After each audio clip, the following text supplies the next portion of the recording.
पिछले 24 घंटों में कोरोना के दिल्ली में 10,000 से कम केस आए हैं। पिछले 24 घंटों में लगभग 8,500 केस आए हैं दिल्ली में। पिछले कई दिनों से दिल्ली में बहुत ज़्यादा केस आ रहे थे। 20 अप्रैल को तो 28,000 से भी ज़्यादा केस आए थे। आज 8,500 केस आए हैं।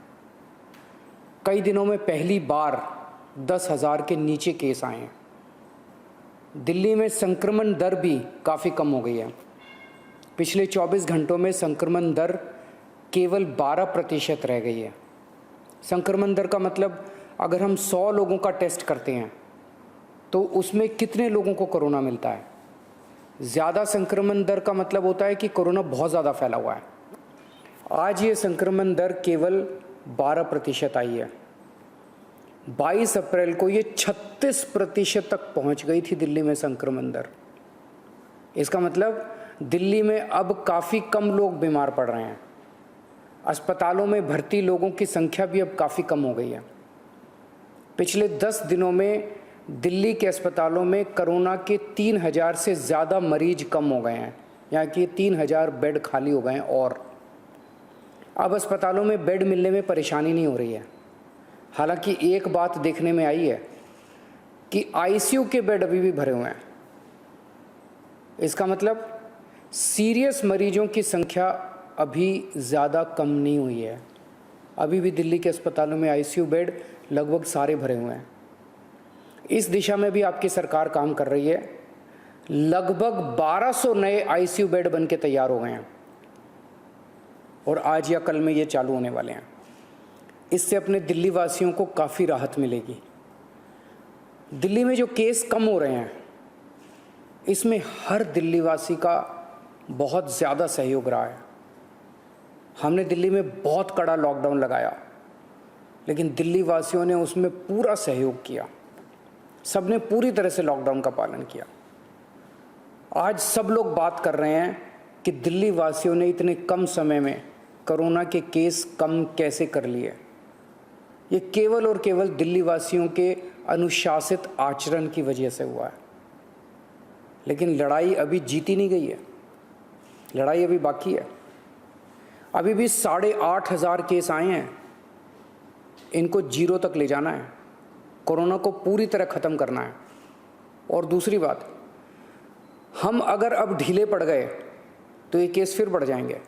कोई गारंटी नहीं है कि ये कम ही रहेंगे। फिर से दिल्ली पे मुसीबत आ सकती है। इसीलिए किसी भी हालत में ढिलाई नहीं करनी। कड़ाई से लॉकडाउन का पालन करना है और कोरोना से बचने के जितने भी उपाय हैं वो सारे लागू रखने हैं। दिल्ली सरकार भी अपने इंतजामों में कोई कमी नहीं छोड़ रही। हम अभी और नए ऑक्सीजन बेड बना रहे हैं। ऑक्सीजन के कई हजार सिलेंडर खरीद रहे हैं। नए नए आईसीयू बेड बना रहे हैं, ताकि भगवान ना करे अगर कोरोना के केस फिर से बढ़ गए तो हमारी तैयारी में कोई कमी नहीं होगी।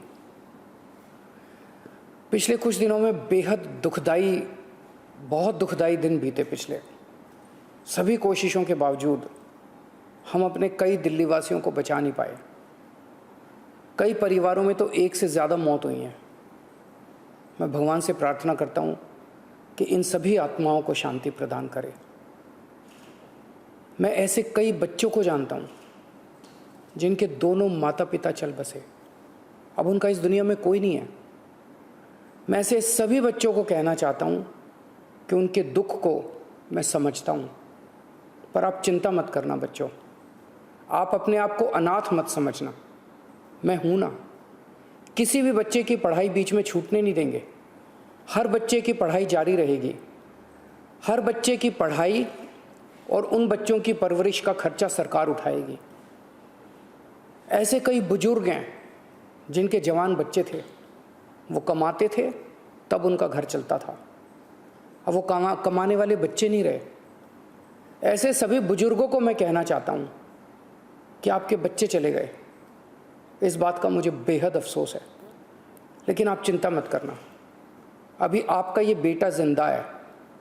ऐसे सभी परिवार जिनमें कमाने वाले व्यक्ति की मौत हो गई, उनकी मदद सरकार करेगी। ऐसे परिवारों की हम आर्थिक मदद तो कर देंगे, पर ऐसे बच्चों को, बुजुर्गों को इस वक्त प्यार की ज़रूरत है, हमदर्दी की ज़रूरत है। मेरी ऐसे परिवारों के सभी पड़ोसियों और उनके रिश्तेदारों से विनती है, इनका ख्याल रखना। ऐसे परिवारों पे बहुत बड़ी मुसीबत आई है, इन्हें अपना प्यार और अपनी हमदर्दी देना। दिल्ली के 2 करोड़ लोग, हम सब एक परिवार हैं।